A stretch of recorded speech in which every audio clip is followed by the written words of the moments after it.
Ampunan dalam bahasa Arab maghfirah. Ya, dalam bahasa Arab maghfirah. Kalau ghafarallah artinya Allah mengampuni. Allah mengampuni. Allah mengampuni itu artinya apa?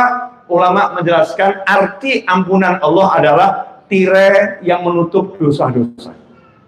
Jadi kalau diampuni sama Allah itu dosanya disembunyikan oleh Allah Subhanahu wa ta'ala, dosanya dihapus oleh Allah Subhanahu wa ta'ala, dosanya dihilangkan oleh Allah Subhanahu wa ta'ala. Itu adalah ampunan dari Allah Subhanahu wa ta'ala. Karena itu sahabatku dimanapun antum berada, khususnya kawan-kawan di Masjid Raya Bintaro Jaya, arti ampunan salah satunya kalau kita maksiat kemudian kok aib kita tertutup, itu tanda-tanda diampuni insya Allah.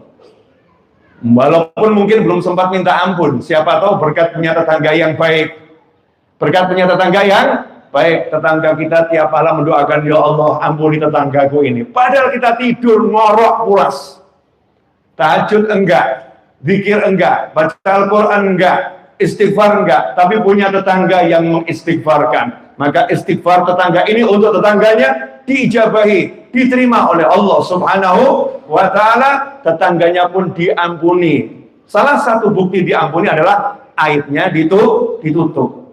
Karena itu Allah sangat marah kepada seseorang yang bermaksiat di malam hari, sudah ditutup sama Allah ta'ala aibnya, nggak ada orang yang tahu, artinya Allah mengampuninya insya Allah. Ternyata besok paginya dia pamer pada teman-temannya, pamer pada kawan-kawannya, semalam saya begini, semalam saya begini, semalam saya begini. Maka yang menyebabkan ampunan itu hilang adalah karena ulahnya sendiri membongkar aibnya, membongkar maksiatnya. Karena itu seburuk apapun kita, berusahalah untuk menyerasa malu pada Allah dengan menyembunyikan maksiat-maksiat kita, bukan karena apa-apa, agar diampuni oleh Allah Subhanahu wa ta'ala. Tentunya dengan kesadaran, kalau kita berhadapan dengan orang lain, kalau kamu tahu maksiatku, pasti kamu nyingkir. Aku sebetulnya orang buruk, tapi aku nggak boleh bongkar aibku kepada siapapun. Aku nggak akan sombongkan diriku di hadapanmu, cukup aku mengenal keburukanku. Mudah-mudahan dengan cara seperti ini, Allah Ta'ala mengampuniku. Itu yang nomor satu. Arti ampunan adalah aibnya ditutup. Makanya ketika ada seseorang aibnya sudah ditutup, dan dia berusaha menutup, dan sudah ditutup oleh Allah Subhanahu wa ta'ala, kok ada orang yang membongkar-bongkar aib orang lain, maka Allah marah, maka Allah murka. Karena itu barang siapa membongkar aib orang lain, ancaman dari Allah Ta'ala, saya akan bongkar aibmu. Bu, boleh nanya Bu? Yang begini enaknya nanyanya sama ibu-ibu. Ibu suka enggak bongkar aib suami?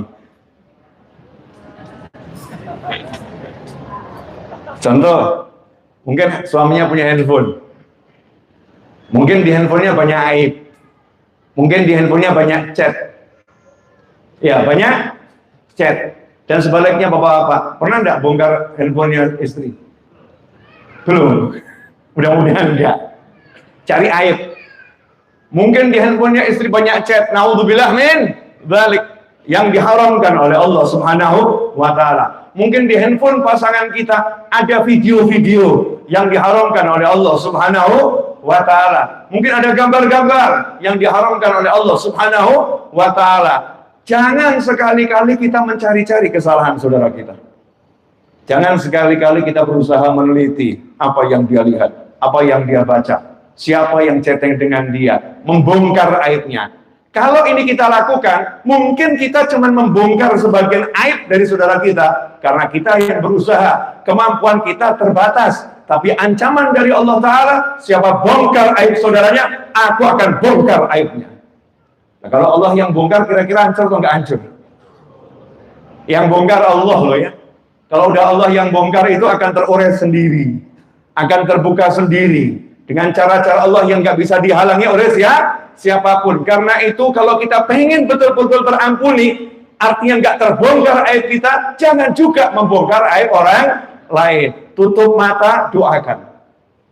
Kalau bisa nasihatin, tapi nasihat pakai ilmu. Kalau salah ilmu nggak nasihat, jadinya pertengkaran nanti, jadinya permusuhan. bahkan bisa timbul maksiat yang lebih besar, bisa putus silaturahim, bisa jadi anak yang durhaka. Naudzubillah min dzalik. Karena itu urusan nasihat menasihati serahkan pada ahlinya. Gak sembarangan orang boleh memberikan nasihat kepada orang lain. Betul, kita disuruh mengajak semua orang ke jalan kebaikan, tapi ingat, semua ada caranya, semua harus belajar ilmunya.